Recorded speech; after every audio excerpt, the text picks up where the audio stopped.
Okay, so what we have today is an SR20 and we have a CD009 gearbox. So there's a lot of different ways to go about these adapter kits. The one I'm gonna show today, I mean, it's not the best kit to go with, but it should work. I've done them before and made them work pretty good. You just have to measure things and not do it how the instructions tell you. Seems to be like a common trend with a lot of aftermarket parts. But anyway, so we just got done modifying all this hardware. I'll put a clip of that in here. The problem is not that the threads are too long, but the socket cap is too tall. So I had two options. I have another whole adapter kit right here. Where's one of them? And that adapter kit uses countersunk bolts. That was off of a Maverick Motorsports adapter kit.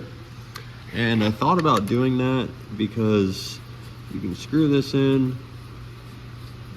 and it's pretty close to where I could just take a drill and get the angle on the rest of the hole and it would probably be okay. But I figured since I got all this extra hardware, I might as well try something. And I took one of the bolts, I put it in the chop saw over there and I cut some of the head off. And we've got a flush fit. So what I gotta do is, there's 4 more. I'm gonna take 4 more of these bolts, put them in the chop saw, and cut the heads down on them.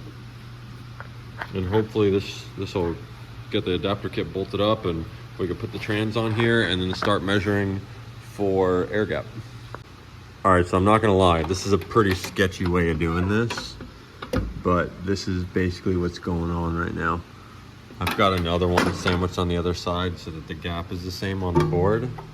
Basically, if you're trying to cut something that doesn't go the whole width of this table here, and this board is crooked, most likely when the blade comes in contact, it's gonna fling it across the shop.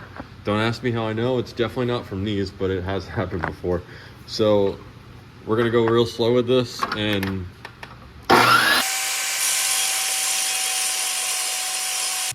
all right, so I got the larger M12 bolts finished. There's one already in there, and then I gotta do these now. The M10s also stick out, not as far though.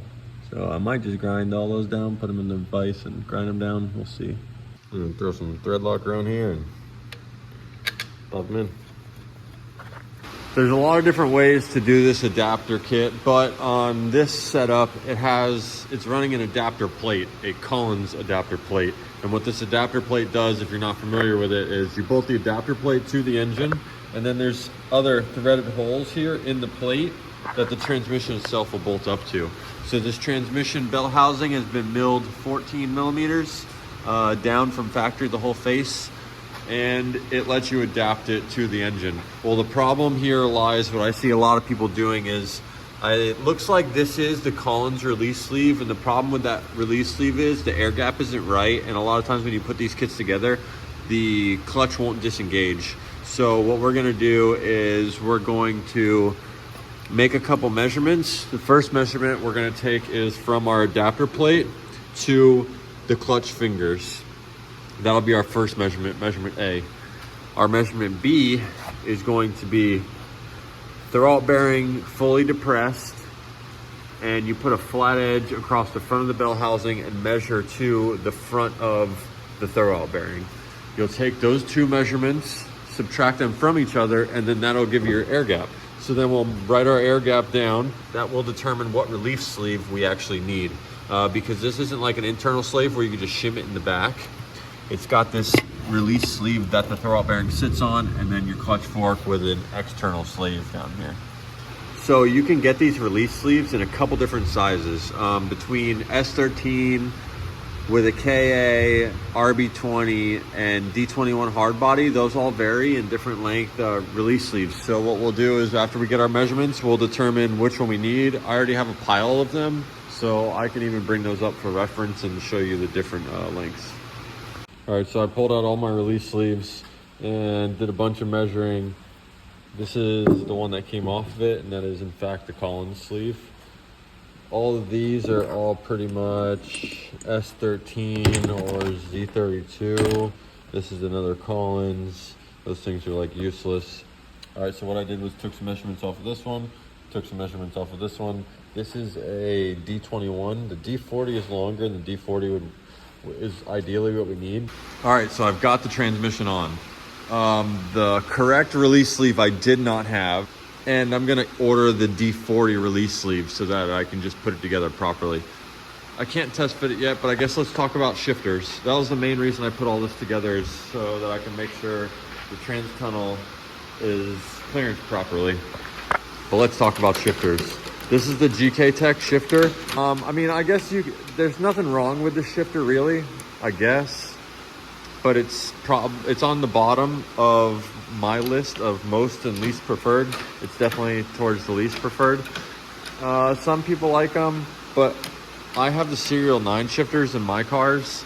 The only thing other than a Serial 9 shifter that I would recommend, which would be my favorite CD009 shifter, would be a Cooler Works chassis mounted shifter. Those things are really, really nice. I'll put a picture up what they look like right here.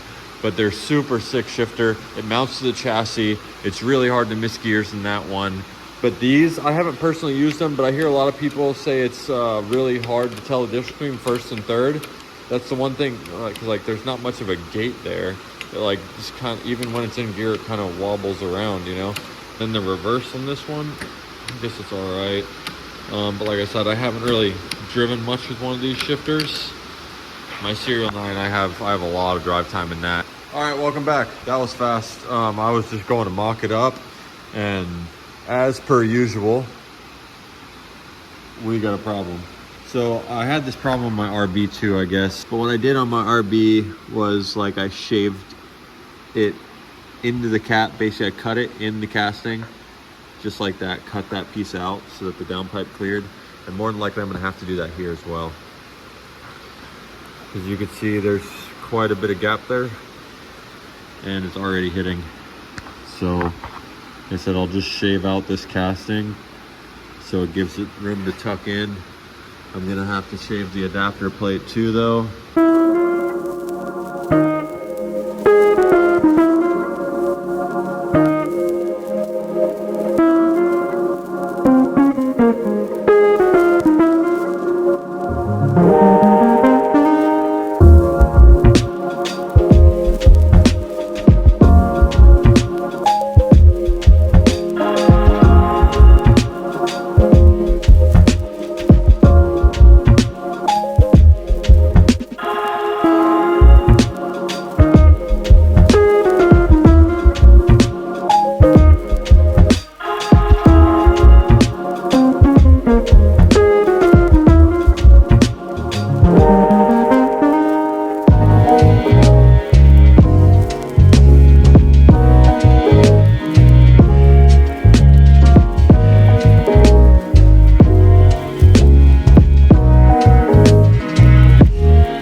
right, guys, that's going to be it for this week's episode. As always, if you have any questions, feel free to comment down below, and thank you for watching. I'll see you next week, hopefully.